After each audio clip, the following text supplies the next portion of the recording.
Promise I'll keep it short. I don't have a teleprompter anyway, so.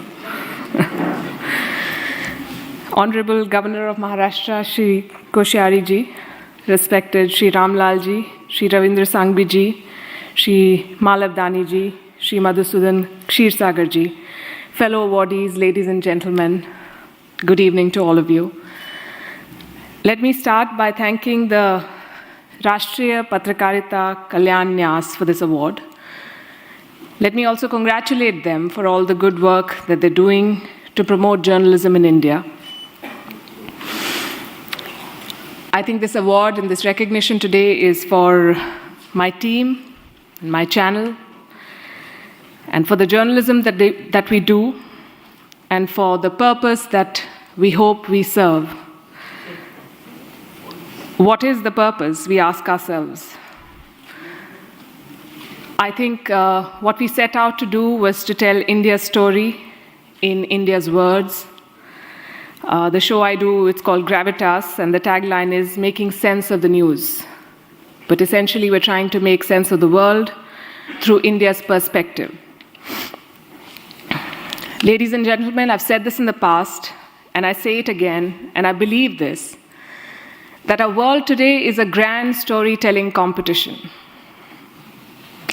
We are all striving to present our national, cultural, personal, all kinds of stories in the most persuasive manner. I remember reading somewhere in the olden times, they used to say that if you want to poison a people, you should poison their wells. They'll have contaminated water, they'll die. Now it is said that if you want to poison a people, you poison their stories. When you poison their stories, you contaminate their minds, and it's worse than dropping bombs, because then you take away the self-confidence of a country. You devastate their morale. And I think that is more damaging any day than poisoning water or poisoning wells. You make a country doubt its abilities.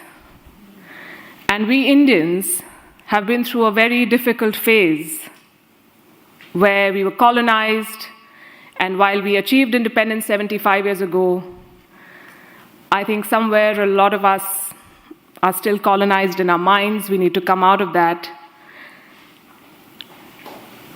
So it is important to tell stories and tell the right stories in the right manner, because stories sway people.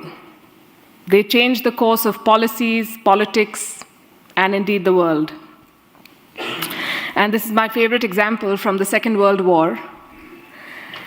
America had a list of cities in Japan that they wanted to bomb with the atom bomb. And on that list was the city of Kyoto. But the US then had a Secretary of War, and he decided that Kyoto should not be part of the list. We know which two cities were bombed eventually, Hiroshima and Nagasaki.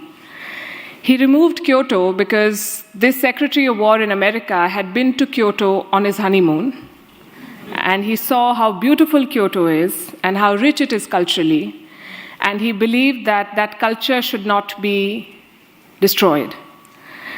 So the story of Kyoto won, and the story of Nagasaki and Hiroshima lost, which is why it is very important to also control your story, to actively shape it. We are a country of 1.4 billion people. We have more than 800 channels. We have a lot of content, and our phone is full of stories and videos and reels and all sorts of things that you all consume. We are a very aware and politically engaged people. From the tea seller to the CEO of a company, everybody knows what's happening. They can talk to you about Biden's policies, and they can also weigh in on what's happening in Bihar and everything in between. But we seek validation from the foreign press. If you've seen what's been making news in the past couple of days, you would know. The New York Times writes something about a policy in India, and it immediately becomes a Twitter trend. But why do we need a certificate from the foreign press? We may trash it. We may say that we don't care about what the New York Times is saying, but we do, because we discuss it. It affects us. We react to it. We consume it. The Economist says something about who we should vote for in an Indian election, and it becomes part of the political debate. And while we've achieved a lot in India in the last 75 years, we've not had a single newspaper in this country. Can you imagine an Indian newspaper publishing a headline about something in the US or the UK, and for that making it to the big political story of that country? Will American leaders debate what is written in the Indian Express? Will British leaders debate what's written in the Times of India? They're not affected by what we are saying, but we are affected by what they say about us. If there's disturbance in Kashmir, the BBC reports it, the Al Jazeera reports it. And they use their own lens, their own editorial biases, and all media is agenda-driven. I was discussing it with someone earlier today. India's first newspaper, Hickey's Gazette, was a very anti-imperial newspaper. It had an agenda, it took sides. Media takes sides, and that is okay. The argument I'm making is very simple.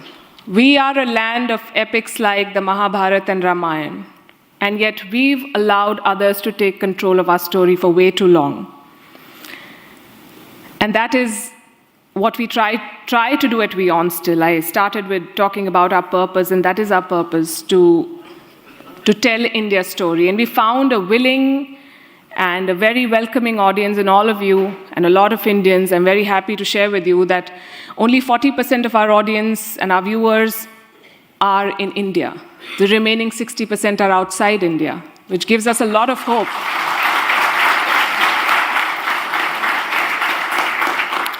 That in Europe, in Africa, in America, in Southeast Asia, there is an audience that wants to listen to India's perspective on what's happening in the world, that wants to know what India feels about global developments.